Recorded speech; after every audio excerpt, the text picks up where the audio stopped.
Guess what day it is? Oh, It's French Friday, it's French Friday, so grab your fries and say hooray! David French is here to play on French Friday. It's French Friday. Hi, David French. Welcome back. hey, Skye. How are you doing? I am doing okay. It's hot here, and you are hot in Nashville, no doubt. It's August. It's been another eventful month. So let's start off with the piece you wrote. I'm sure none of your critics were at all surprised that you decided you are going to vote for Kamala Harris. Right. We'll link to it in the show notes. I know you've done a number of other podcasts with friends and foes about this piece. Okay, first off, I just want to hear what's response been like from everyone on your decision to endorse and vote for Kamala Harris. Volcanic in every direction. Yes, that's what I thought. Which is quite frankly a little weird by this point. Like 9 years into all of this Trump stuff, I have broadcast for a long time, for example, how important I think the Ukraine war is. I think it's the most important single issue in the election. I have broadcast for a long time my feelings about what happened on January 6th and how that raised the stakes. Look, Skye, I'll freely confess, I'll look back and, I can go back to 2017, 2018, and there were some things that I wrote where I said, hey, everybody, we need to chill out. Our institutions can contain Donald Trump. And if you had told 2017, 2018 me that, a few years later, he was going to instigate a mob that would take over the Capitol, I would have said, it's being a little alarmist, don't you think? And so there's no secret. I've never voted for Trump. No secret that I think that the stakes are only escalating. And so, I think that there was this really, honestly, Skye, I tell you what, had I written something that says I'm voting third party instead of Trump or Harris, I think the reaction would have been just as volcanic. Really? I really do. Because you have written those pieces in past and elections. It's been volcanic. Yeah. Fair enough. I mean, that was the part that surprised me, because I know in the past you have said that you've never knowingly voted for a pro-choice candidate. And you'd written in, I think, Mitt Romney or I don't know who in other recent elections. So many times. So, nobody, what would have been the most surprising and shocking thing you could have ever written is that you would vote for Trump. I knew that wasn't going to happen. But it was a little bit surprising to me that you flat out came out and said, no, I am actually voting for Kamala Harris. I listened to the conversation you had with Jonah Goldberg. Jonah cracks me up. I mean, he's wicked smart, but he's also very sharp with his tongue. And it seemed to me like his critique of your piece was not so much that you decided to vote for Harris, but that you publicized that you were voting for Harris. And maybe I'm wrong, but it sounded like he was concerned for you. Like you're just opening yourself up to that much more vitriol and criticism from your critics, that maybe that wasn't the smartest thing to do. So why not just fly under the radar in 2024, speak against Trump, say you're going to write in a third party, candidate or something, but why were you willing to go, I'll take all the hate that's coming and out myself that I'm going to vote for Harris? Yeah, it's a very simple reason, Skye. 2024 isn't 2020. And I think the stakes have only raised since 2020. And the reality is, in 2020, you had an ostensibly pro-life party in the Republican Party, and you had a pro-choice party in the Democratic Party. You had Trump before January 6th. You had the world before February 24th, 2022, when Russia attacked Ukraine. Mm-hmm. And those are very substantial differences. And as I said in my podcast with Jonah, where I was quoting the old British Prime Minister Harold Macmillan, where someone was asked, what could change things here? And he said, events, dear boy, events. Yes. And so, my writing style is to be transparent. It's to talk about, here's what I think, here's what I believe, here's how my experiences have informed my beliefs. I think that that's a good way to interact with the audience. And so I wanted to be transparent, not from the standpoint of how you see these people on Twitter who are like, if you don't vote for Harris, you're you're not a Christian, or if you don't vote for Trump, you're not a Christian. Not like that at all. Instead, to say, look, here is how I am making this tough choice. And I understand that other people will reach different conclusions, and I respect that. But here's the conclusion I'm reaching, and here's why. And it really boils down to three big factors. One is January 6th. The second one is the Ukraine invasion. And the third one, quite frankly, is the Republican retreat on the pro-life platform. And in my view, it now becomes more urgent to affirmatively defeat Donald Trump and to actually, even though I'm in a quite red state, and so, I would have the luxury of casting a third-party vote, secure in the knowledge that it didn't matter at all.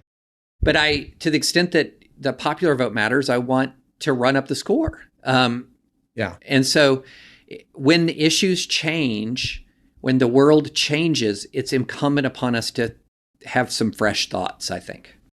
I don't disagree with you. I do want to talk about the retreat from the pro-life position that's happened in the Republican Party. In a recent Holy Post episode, I put forward this hypothetical. I'd love to hear your response to it. Imagine in 2012 or 2016, we had a President Romney instead of a President Trump. Mm-hmm. I posited that he probably would have nominated justices to the Supreme Court that were as conservative as the ones that Trump nominated. Gorsuch, yes. Kavanaugh, and Barrett. Amy Coney Barrett, yeah. And they probably eventually would have gotten a case that would have had the same effect as Dobbs in overturning Roe. How would a President Romney have handled the overturning of Roe differently than a President Trump or a candidate Trump that might have done less damage to the pro-life position? So there's multiple things, both before, during, and after, that would be different.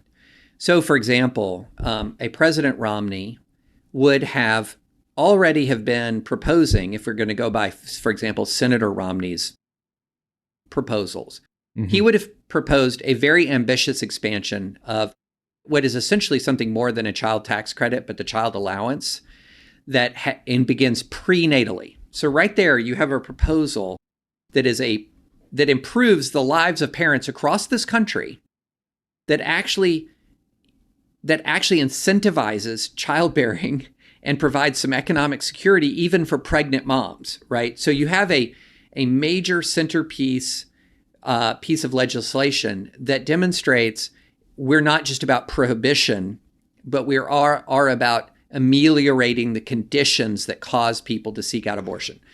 Number two. And polls show that women who pursue abortion, their number one reason is economic strain. Right. So meeting people where they are and trying to address their needs. And because it was Romney, it was revenue neutral. He would cut elsewhere and he gives, so to me, so you would have had virtuous policy. You would have had effective communication. In other words, the heart of the pro-life movement really at its best is love. The heart of the pro-life movement is love for moms, love for babies, love for families. That's the heart of it. The most influential thing that I read as a young pro-life activist was Pope John Paul II's, Gospel of Life. Mm-hmm. And it talks about the absolute, inescapable, monumental, unquantifiably wonderful dignity of every single human being. And if that is your ethos, you know what that means? It means you don't treat your opponents horribly. It doesn't mean you don't treat your opponents as subhumans. It means you become an ambassador for the very values that you're trying to advance. You model the values. So you have a different model, you have different policy. And then when Dobbs is decided, in many ways, you have a different emphases going forward. So Trump just leaves the field. Like once Roe is decided, He immediately realizes that's a problem for me politically. And he starts backpedaling at top speed. Well, would Mitt Romney do that? I seriously doubt it. I think a Mitt Romney or another, and we're using him as a stand-in for, right. He would lean in with, again, more policy and more communication about the value of life, more communication about, in other words, being able to make a case in a way that can reach hearts and minds. And so I think you would have a very different before, a very different during, a very different after. Under no circumstances would overturning Roe not be disruptive. It would be disruptive. It would be controversial. People would be mad. But there is a giant difference between a person who understands the core values of the movement and can articulate them, and a person who's wearing it like a bad-fitting suit just because he needs power and is and busy taking it off right now. And here's the thing I would say to pro-life listeners who are really tempted to vote for Trump. Look, I get it. I totally get it. I just tweeted for the first time in a while that look, good people will be voting for Trump, for Harris, and third party. I get it. I understand it. But the thing that I would say is if Trump wins, it will cement the Republican Party as a pro-choice party. This will be the model. This will be the model. And the pro-life movement, in many ways, will feel itself far more in the wilderness than it ever was in the pre-Trump era. It already is, Skye. And pre-Trump pro-life movement never permitted the plank in the platform that exists now. Yeah, I mean, I made the statement on a recent episode that Trump has done more damage to the pro-life movement than anyone. And I know that sounds counterintuitive since a lot of people give him credit for overturning Roe. But when you look at where it is, it's in a really terrible position nationally. And the other thing I don't understand is Trump's position is now, we're just going to let the states handle it. And JD Vance has become an apologist for that view as well and saying, Ohio needs to respect California's position on abortion and California needs to respect Ohio. And it's like, okay, fine. But when you actually look at Trump's rhetoric, the only states he's criticizing are the more conservative states that have put more restrictions in place. And he's outspoken criticizing Arizona and Florida and Texas and Alabama, because he understands that it's not in his political interest to have more restrictions on abortion. But it's just, I cannot reconcile his rhetoric with people who really believe the pro-life position should be the litmus test and determining factor in their vote. He's nowhere near the pro-life position. He's pro-choice. I mean, if you're going to say states should decide, and oh, by the way, when states decide, they should not do heartbeat bills, they should not do Arizona, you're pro-choice. And I had a very, very angry friend. Lots of very, very angry people. And I said, look, I know you're going to vote for pro-choice. I know you're going to vote for Trump. Let's just be super clear. We're both voting for pro-choice candidates. There's just no way around it. Mm-hmm. You're voting for one who also is a sex abuser. And so, look, this sort of moral high ground of it's the most pro-life thing to vote for a guy who is presided over the political weakening of the pro-life movement to an extent I've never seen before in my adult life, who's affirmatively pro-choice and opposing pro-life laws in states. And to say you've got moral high ground on that, again, I'm not condemning somebody for voting for Trump on that basis. These are hard decisions. But what is really bothering me is seeing as many people on the same high horse in 2024 that they were on in 2020 or 2016 over this issue, when again, things have changed very substantially. Okay, but here's something that has not changed, David, mm-hmm. and that is back in 2016, there were other Republican candidates in the primary who were more principled and consistently pro-life than Donald Trump. Yes. And in 2024, there were other nominees in the Republican primary who were consistently pro-life. And by that time, we knew exactly what Donald Trump's position was because he had already abandoned the pro-life mm-hmm. plank of the Republican. And yet in both 16 and 24, Republican primary voters chose Donald Trump to be their standard bearer. In a way, are they just reaping what they've sown? They knew who they were getting into bed with, pardon the pun, with Donald Trump. Why should we be shocked that he is where he is on this issue when he never had a principled bone in his body to begin with on abortion? We should not be surprised at all. And people who've been Trump skeptical from the beginning, one of the things we've said is because of this, it was as obvious, it was as plain as the nose on your face that he was wearing this pro-life stance like a very cheap, ill-fitting suit. Mm-hmm. This is something he couldn't wait to take off. It's very interesting to me when Dobbs was decided, how there's this sort of union of what you would call the barstool conservatives, the Dave Portnoy and Barstool Sports, the kind of libertine frat boy kind of mindset. Mm-hmm. And then there's also this Christian nationalist fundamentalist faction as well. He's Barstool. he's not, conservative Baptist. He's Barstool. That's what he is. And so to see him do this and go in that direction is the least surprising thing you can possibly imagine. And it's also the least surprising thing that you can possibly imagine that his hardcore MAGA Christian nationalist pro-life supporters are still backing him to the absolute hilt. Yeah. That is not surprising in any way, shape, or form. But to give you a sense and to give listeners a sense of how bad things are right now electorally for the pro-life movement, it's not just that support for the pro-life movement is an all-time low.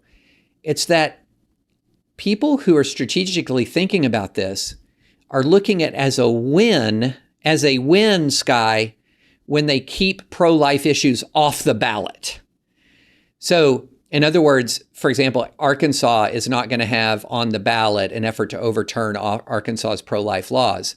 And that's a big win for the pro-life movement because even in Arkansas, there's not confidence that if abortion's on the ballot as a ballot referendum, that they can win, even in Arkansas. Florida has a ballot measure that and I hope Florida's the pro-choice amendment is defeated. It requires 60% to pass.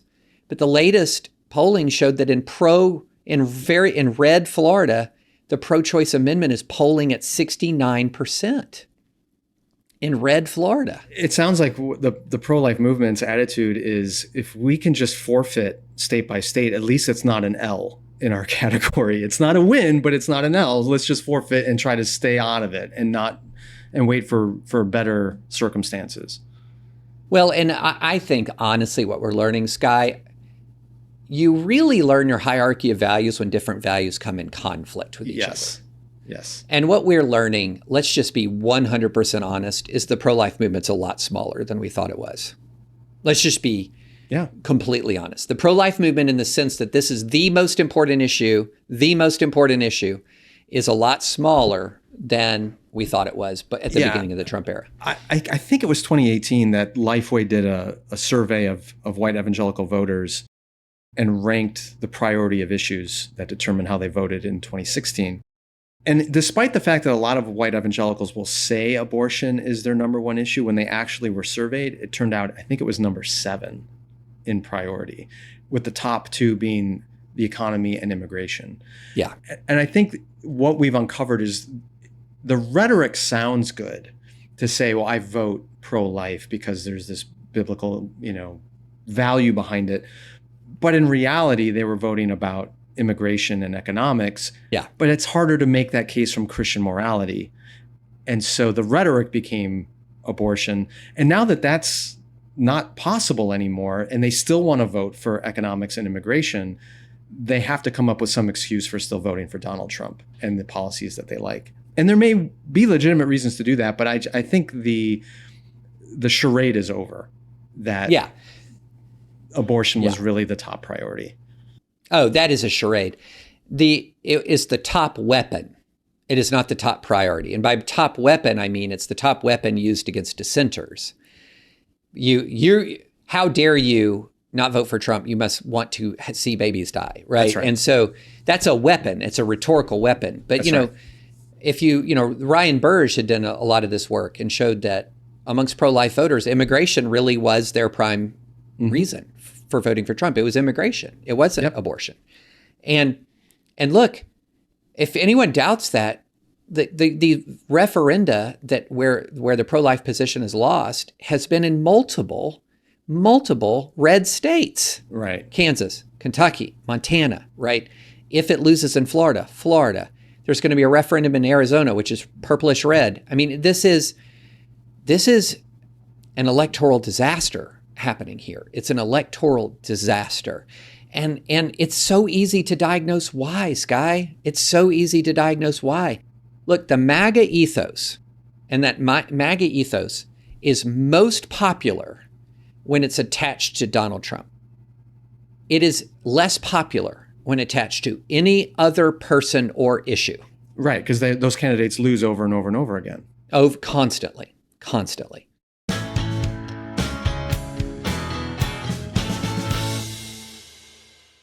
Okay, this is kind of a bridge into the larger topic I want to talk about, which is what's going on with the two parties right now. And oh boy. So here's what sparked it for me. Last week was the DNC here in Chicago. I was not there, but I was downtown during part of it and saw kind of all the hoopla. And I watched quite a bit of it. And one of the things that struck me, and other commentators have been noticing this as well, two things. Number one was sort of the circus of it all looked a lot more patriotic than you expect. There was a lot of literal flag waving. There was a lot of talk of patriotism. There was a lot of talk of honoring the troops, and freedom was a theme that came up over and over and over again. It had all of these totems and markers that you expect to see on the right. But then there was also the absence of a lot of traditionally progressive issues coming from the speeches, and particularly from Kamala Harris's acceptance speech on Thursday night of the convention. She didn't say anything about environmental green policy. She talked obviously about abortion because it's a big issue for the left in this cycle, but they're not talking about it in the way they have in the past. It's not about aggressively pushing for an expansion of abortion. It's all about returning to Roe, which was always seen as sort of a compromised position on abortion.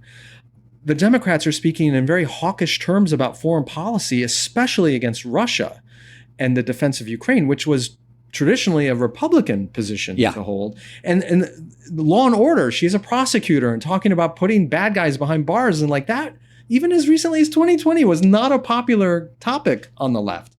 So it's interesting that the Democrats are sounding more conservative and more moderate on a number of issues, while the Republican Party, we've already talked about abandoning the pro-life position, but there's other areas in which they're sounding way more like progressive liberals.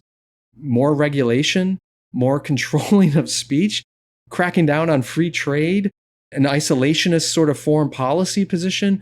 So here's the big question, David.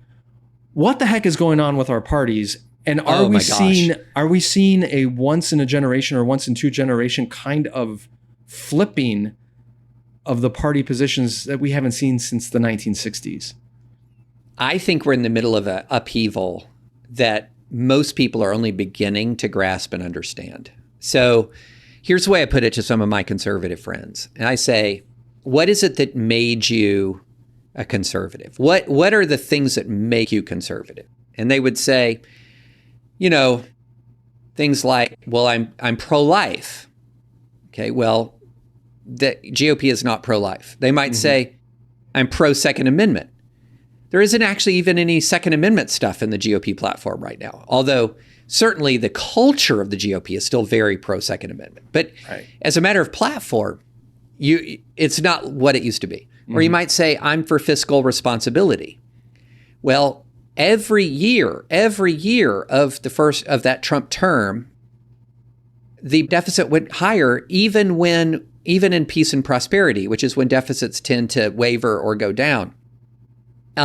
You might say, well, I think we have problems with entitlement spending, and that's hanging over our head like the sword of Damocles. Well, the current Republican Party is not wanting to do any entitlement reform. And I'm a Republican because I believe in standing up for democracy in the face of threats from autocrats. Well, that's not happening. I mean, so you go again and again and again through issue after issue. Well, what are some of the new issues? Well, defunding schools that have vaccine mandates. What?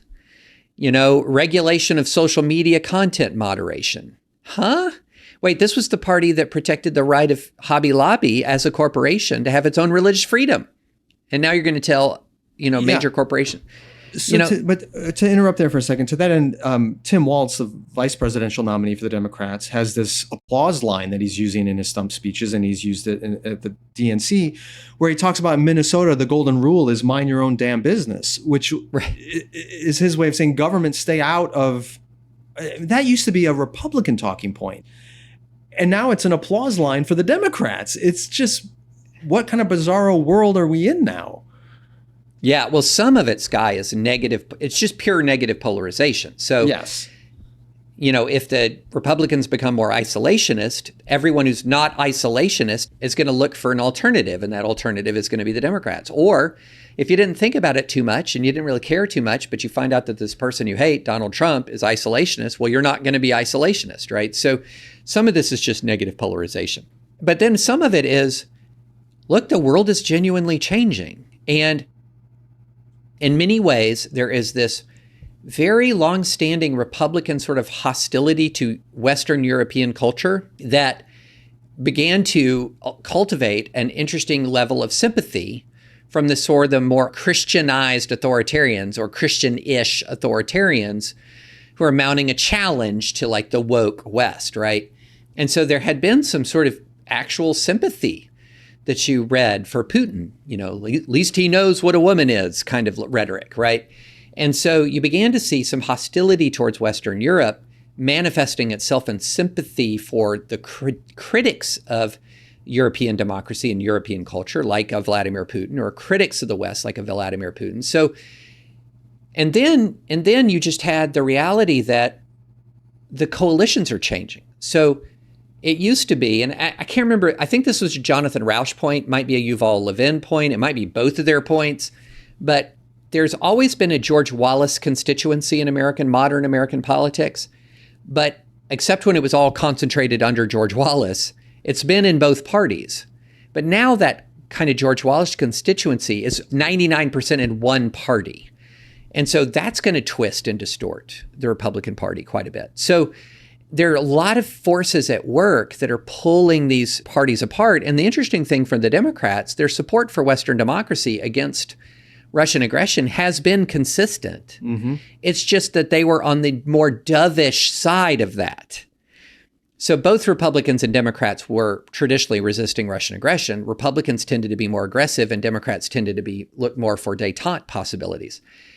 Well, once the Republican Party just jumps all the way over into isolationism, that left the Democrats kind of where they've always been, but then now the only game in town opposing Russian aggression, which is wild. And Harris, to her credit, leaned into that.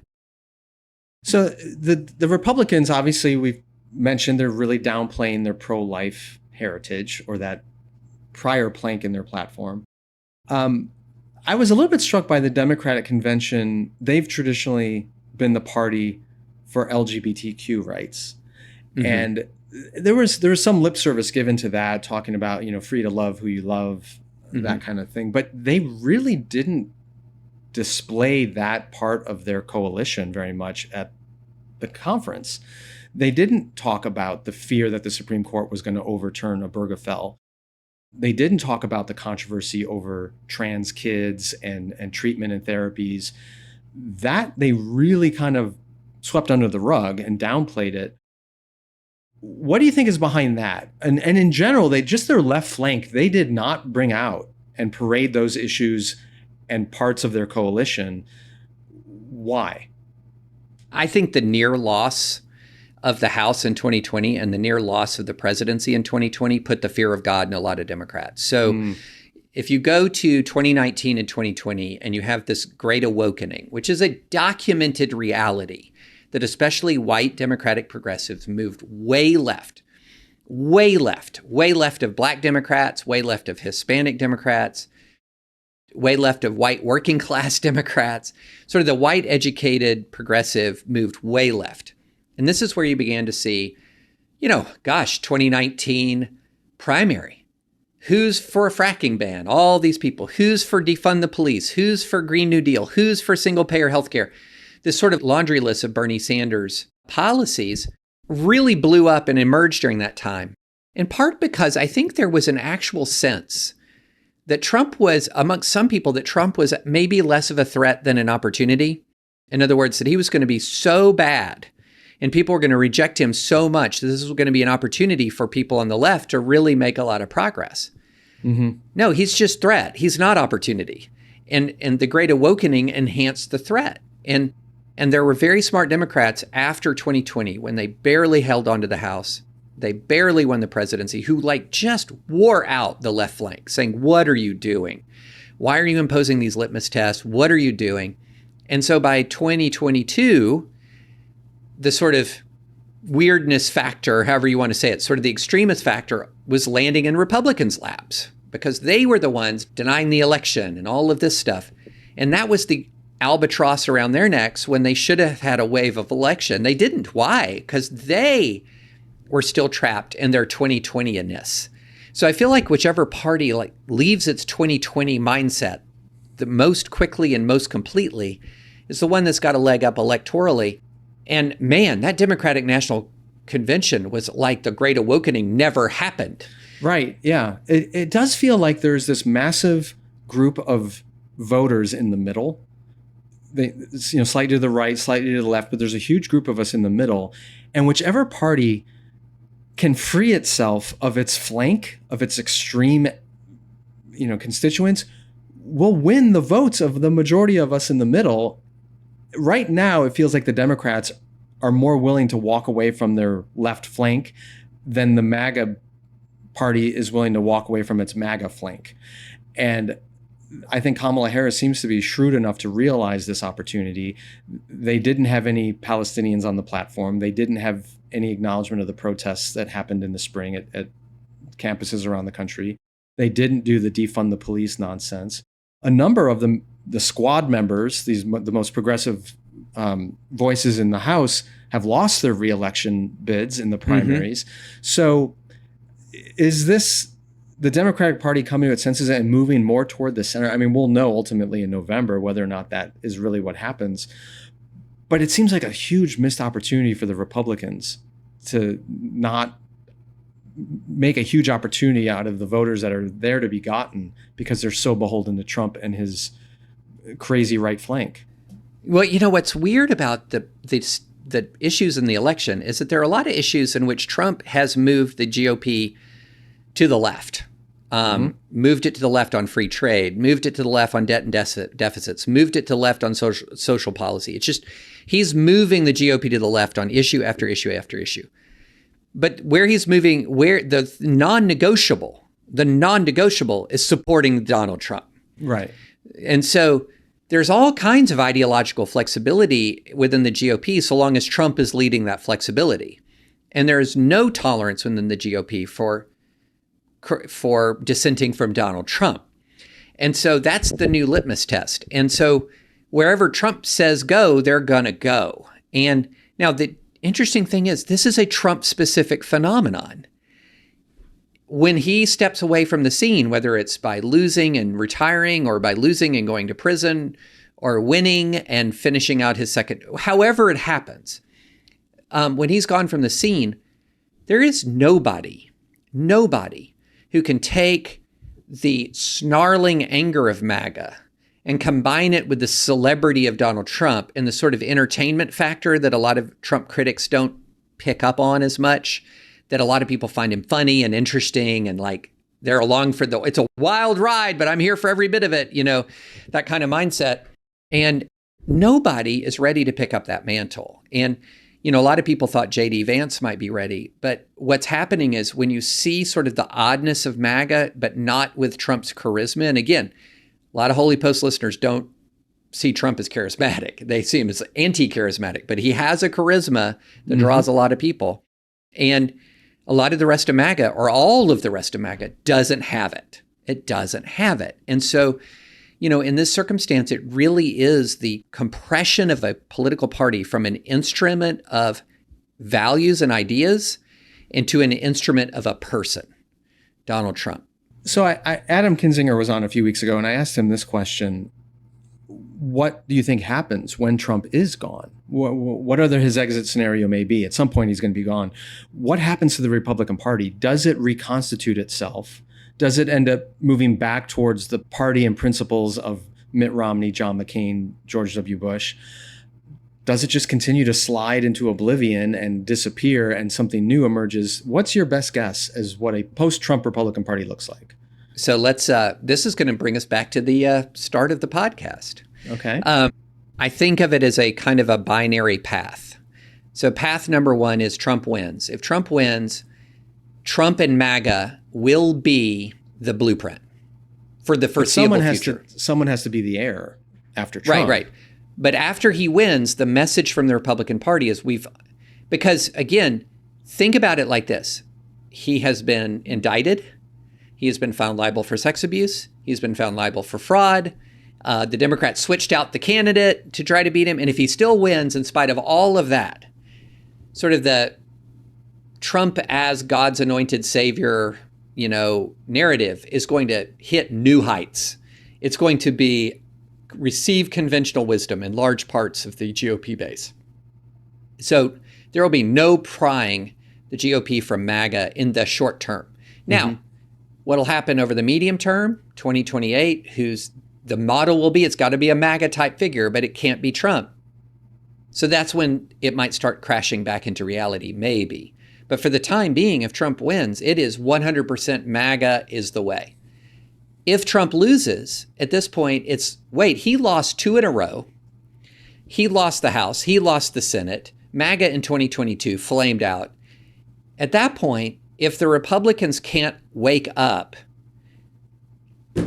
well, then I don't know what can anyone say at that point, right? And so if he loses again, at least you have a chance to look at Republicans and say, look, Brian Kemp wins. Mike DeWine wins. My governor in Tennessee, Bill Lee, wins. These are people who are good, decent human beings who you may have some degree of ideological disagreement with them. These are people who are conventional Republicans who govern well, their states prosper, and, guess what? In all of these states, there weren't big pro-life losses. These are pro-life governors. And so you still have the remnant of what was before to appeal to. If Trump wins again, I don't even know how much of that remnant you'll have left. And MAGA will have to flame out later on down the road, because it will flame out. This will not endure forever. Yeah, I mean, and there's a larger trend at work here in that when you go back all the way to 1988, there's only one presidential election in which a Republican candidate got the majority of the popular vote, and that was in 2004. Yeah. Every other election, the Democrats either won or a Republican won the Electoral College but lost the popular vote in 2000 and 2016. So it's not easy for a Republican to win a nationwide election like for president. So you got that going against you. And then there's some who argue that Trump has a phenomenon going, not unlike what Barack Obama had in 2008 and 2012, which is there were Obama-only voters, people who normally never come out to vote, but they came out because they really liked Obama. And when he was no longer on the ballot in 2016, they didn't show up. Hillary lost. And Biden, they didn't show up as much for him either. He squeaked by. But there are voters out there who normally don't vote who just really like Donald Trump. And they come 100%. Out when he's on the ticket. So what happens to a Republican Party that's already having a hard time winning an election when you don't have Donald Trump on the ballot? Is it, dead in the water? And can it reconstitute itself as something that isn't so, frankly, unconstitutional as a party that takes up arms when they lose an election? Yeah. Or do we become effectively for a season effectively a one-party Democratic-run country, at least on the federal level? Well, I think there's a very real possibility that Donald Trump will mean that the Democrats will have run the White House for 16 out of 20 years, right? And what that does is two things. One is, of course, it gives the Democrats basically sort of ownership of federal issues. If you don't like how the country's going, if you don't like policies, if you're discontent, you got one party to blame, man, because they've had it for 16 out of 20 years, had the White House. And so there will be opportunities for Republicans there. There will be. But the question is going to be, can they take those opportunities, or are they just going to keep doubling down? Because again, you go back to 2022. Remember, inflation was really high. This was right after the disastrous Afghanistan invasion. Afghanistan withdrawal. Yep. There was a lot of bad stuff going on, and MAGA could not close the deal. MAGA, in fact, impeded Republicans from closing the deal. And so there was, this real sense right after 22. This was the apex of like DeSantis fever. He's the guy who can be MAGA without Trump. But what's fascinating is MAGA without Trump hasn't been proven to work yet, Skye. Now, it works in a deep red district, or maybe a deep red state, like a Marjorie Taylor Greene type district, sure. But does MAGA work? Does MAGA work without Trump anywhere? But that's the weird part, David, is this year, 2024, was a completely winnable election cycle for the Republicans. When you look at the Afghanistan withdrawal and the way that was bungled, when you look at the war in Ukraine, the war in Gaza, inflation, a majority of Americans saying the country's heading in the wrong direction, the unpopularity of Joe Biden and his administration. If they had nominated a Nikki Haley or a Ron DeSantis or most of those other candidates, they probably would have won the White House no problem. But they chose Donald Trump again. It's just striking to me that they somehow snatch defeat from the jaws of victory over and over and over again, and don't learn the lesson. Well, maybe. I mean, we'll see how the election goes. I mean, sure. Yeah. I mean, if I shouldn't it's say very that because, close. It's very close. Any given day, I go back and forth as to who I think is going to win. Okay, but let's talk about the Democrats for a second. Do you think the perception of the party that they tried to present at the DNC represents a real shift, or was it smoke and mirrors? Were they just hiding their more progressive values, saying, well, we know we got to win more moderate voters, so we're not going to display this stuff, but don't worry, behind the curtain, we're as progressive and woke as ever? Or is there a real movement happening among Democrats to distance themselves from the wokeness and the left flank to become more genuinely moderate? Oh, it's very real, this move towards more moderation, because it's not confined to the Democratic Party. Have you begun to see how many universities going into this school year are saying we're going with institutional neutrality? You know, we're changing our approach on, say, the encampments, et cetera. And so what I think people don't realize, so if you're in the right, you're very you know about red on red violence, like you know about not violence, but red on red fighting, and how the MAGA world in the red on red fight has won. The extremists in red on red have won. That's the symbol of Trump's renomination. In the red on red battle, the extremists won. In the Democratic side, a lot of people who are on the right looked at the Democratic world as this big woke blob. It's not. There was a lot of blue on blue conflict. And actually, a lot of the folks in a lot of these mainstream Democratic institutions, or institutions that are populated by a lot of mainstream Democrats, they're so over the hyper wokeness, they can't even begin to describe it, because it was miserable for them. It was miserable. In much the same way that MAGA activism makes people who are not MAGA miserable, it's part of its objective. A lot of the hyper woke world was making people miserable. They didn't like to live under that system where it's not enough to just say condemn police violence or stand up for justice for George Floyd. The wording has to be exactly right, or it's a sign of white supremacy, or whatever. Or if you don't have a black screen on your Instagram page, that's a sign of white supremacy. People are over that really angry intolerance. Doesn't mean that angry intolerance doesn't still exist. It just means that the mainstream institutions are kind of done with it. They really are. And so it is amazing to me how Kamala Harris has moved away from fracking bans to fund the police, Green New Deal, single payer, and without any meaningful pushback. Without any meaningful pushback. And that's part of why I wonder is the lack of pushback, because people are so, on the left, are so terrified of the potential of a second Trump administration that they're like, we're not going to fight with our own side. We're not going to bloody our own candidate with criticism from the left, because we just have to win this election. But if and when she does win, they're going to come roaring back. That's my question. But I agree. I think one of the most blindingly stupid things the left ever pushed was the defund the police idea. When, oh my gosh, even a majority of people in urban settings who traditionally vote Democrat don't agree with defunding the police. It's just so stupid. But their extreme left flank was pushing that rhetoric, and the right used it very effectively. Very effectively, yeah. And they've run away from it now. But that's my question: is the lack of criticism from the left temporary because they just want to win this election? Or is it really in a long-term mode of being silenced?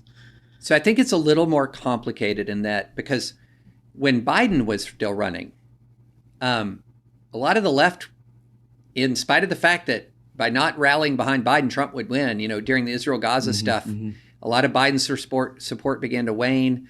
there was not Democratic unity around the theme of we just have to stop Trump. It wasn't there. Yeah. But here's an element like kind of the only Nixon can go to China. Well, maybe only the first black female major party nominee who's a Democrat can disclaim a lot of this stuff because hey, she was Indian before she was black. I want to just make that clear. As an American, oh, I totally forgot. South Asian person. No, I'm joking. Yeah, but you're talking about, are they really going to mount the barricades to torpedo the candidacy of the first black female nominee of the Democratic Party? Are they really going to do that? Because that's not going to go over well. No. So, yeah. It definitely would not.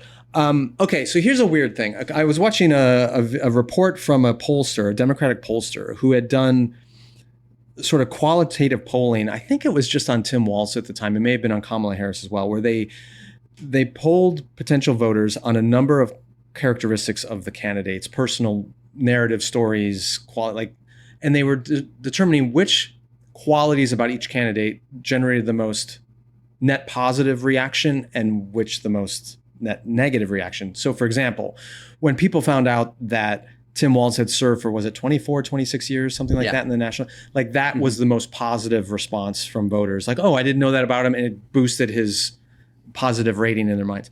But what was fascinating is with both Harris and Walz, the element that polled most negatively, that was the biggest drag on them, was their pro-trans positions.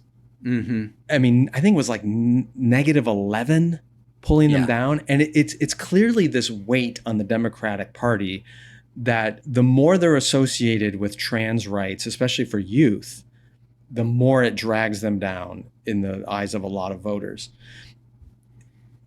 Do you see that as having potential to change the conversation around these issues politically in our country? Because you see the right is still trying to use that as a weapon against the left, that they're the ones who are for, men and women's bathrooms, and they're the ones for men and women's sports, and they're the ones, they're calling him Tampon Tim because he was, all that kind of really ugly stuff. But what do you think happens to an issue as complicated and sensitive as LGBTQ rights when they're not a winning issue on the left anymore? Yeah, I think the interesting thing about the trans issue is there have been multiple strands coming together at once. So strand to really change the public conversation about it. So strand number one has been the extreme, for several years, extreme anger and intolerance towards, from the left to anyone 1 millimeter to their right on this issue. So that it was almost impossible to have just a normal conversation without being accused of all kinds of horrible bigotry.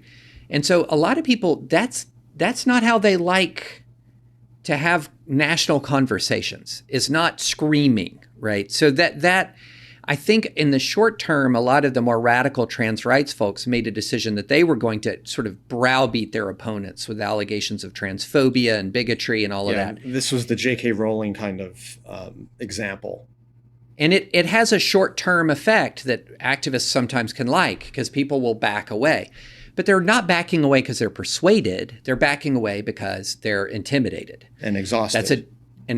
That's a different thing. So that's one thing. Then the second thing is some of these concrete controversies like sports, that is just not the best ground for the trans rights movement to stand on, because you're asking people in a sense to kind of take leave of their senses, to say, hey, if there's a biological male competing in female sports, that is not, there's nothing inherently problematic about that. Well, if there's nothing inherently problematic about that, we wouldn't have male and female sports.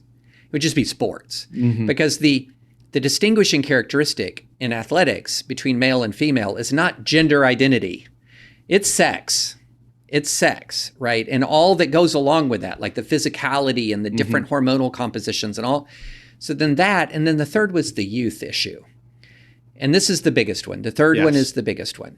And so you had two that were already setting people on edge. And then the third one, I think once the Cass report came out of the United Kingdom, and once some of these European countries began to move away from the completely or more default affirming perspective with youth, I think the dam broke at that point. That the intimidation was done, that the concern that this is experimental, it's permanently life-altering, what are we doing here with kids, began to arise.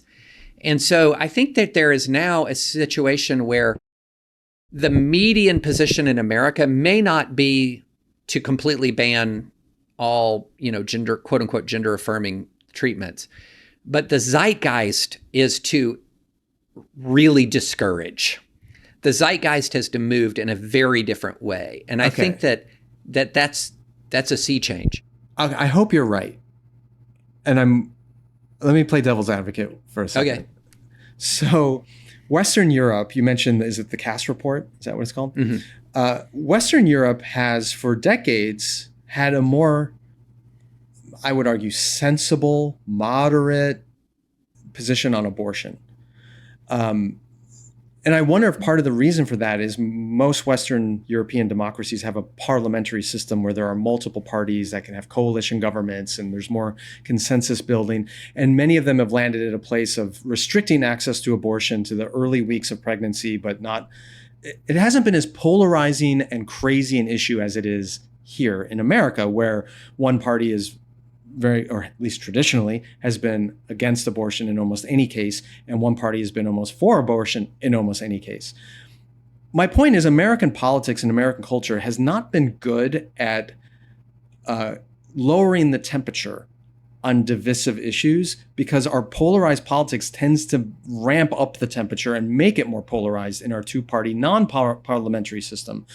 Could the same thing happen with trans rights, even though the studies in science coming out of Europe are leading to more thoughtful, nuanced, moderate understanding of the pros and cons of all of this stuff and treatment and gender affirming care and all those kind of things.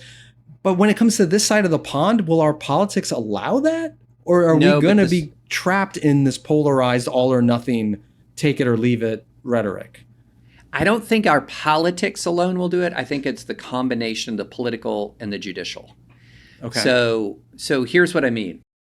So already the sort of taboo that used to exist in parts of the center left, where we can't raise questions about the trans issue without being labeled transphobes, that's already crumbling. So people are able to talk about it more. And look, I think from the beginning, the trans rights movement would have been better served by saying, let's talk about it rather than let's scream at you and try to cancel you. But already you're beginning to have much more dialogue. And it's interesting, there's kind of an emerging little sort of broader settlement, which is, hey, look, if you're an adult, even if I don't agree with this concept of, transgenderism or that a male can be a female, at the extreme edges, even if I don't, you're an adult, make your own decisions. Right. Mind your own damn business, to quote Tim Walz. Yeah. But if you're a kid, what are we doing here? Because this is really experimental and this is really dramatic. And there's a kind of a zeitgeist cementing there. But also, some of these really important issues are going to be settled by the Supreme Court. So the Supreme Court has taken the Tennessee gender affirming care prohibition. It's going to hear that case this term. So we're going to know whether or not states are even able to ban permanent gender affirming care for minors. So that's one thing the Supreme Court will decide. There are a number of cases winding their way up on sports or on bathroom access and things like that.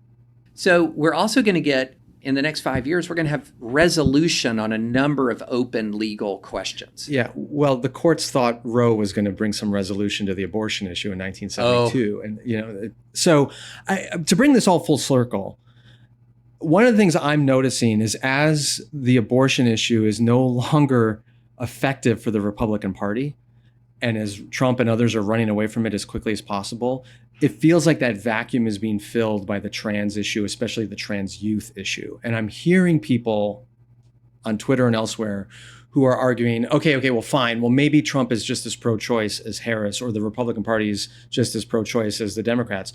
But the Democrats want you to, your boys and girls to swap genders in elementary school, and they're going to be pushing, and they're really pushing that now as the new litmus test. And when I saw that polling that showed it is a drag on the Democratic Party, it made me think, if the Democrats could come up with a more thoughtful conversation around this, they could clean up on a lot of moderate voters. But if they are beholden to their most extreme left flanks on the rhetoric around trans issues, they're going to get this put around their neck, and it's going to be a problem. Well, the interesting thing is the Biden administration was already under fire from some trans rights advocates because it has backed away from some of the edges on the sports issue. It's backed away from some of the edges on the surgery issue for kids, for example. And so already there was some dissension, intra-Democratic dissension on this issue.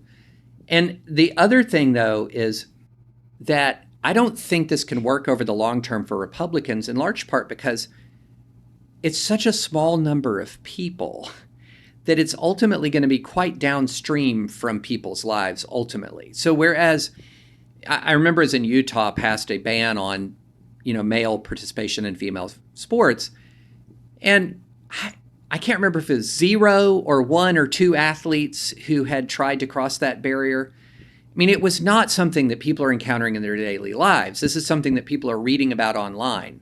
And I don't know if I agree with you there, David. I agree with you on the sports front. Yeah, it's not a huge piece there, but I'm actually relatively surprised at how many parents I talk to of kids in elementary and middle school, not even high school, for whom this is a very relevant topic. Because there's just been a massive increase in the number of young people, especially young girls, who are questioning their gender identity in a way which never happened in previous generations. And I think as people are having these conversations with their own kids or within their own network of social, encounters at church or sports or whatever, I don't think it's as theoretical as it used to be. And it's freaking a lot of people out. And I think it's a very salient, scary topic for the Republicans to use now that abortion is not on the table the way it once was. I agree with that. But I also think it is it's wildly regional. Regional. And so, this could be a thing where I have one perspective because I live in a very red part of the country, and you have another perspective and you're a much bluer part of the country. But, look, there are definitely more openly trans people, say, in Middle Tennessee than there were many years ago. Mm-hmm. But it's very, very, very rare. It's very, very, very rare. And so it's absolutely something that activates your culture war folks, the people who are like on Twitter all the time. Yes, activates them even if they never encounter a trans person in their life. It activates them. But I'm talking about like your normal, mom and dad who are having trouble paying the bills and getting the kids to and from all the practices and, having trouble affording health insurance.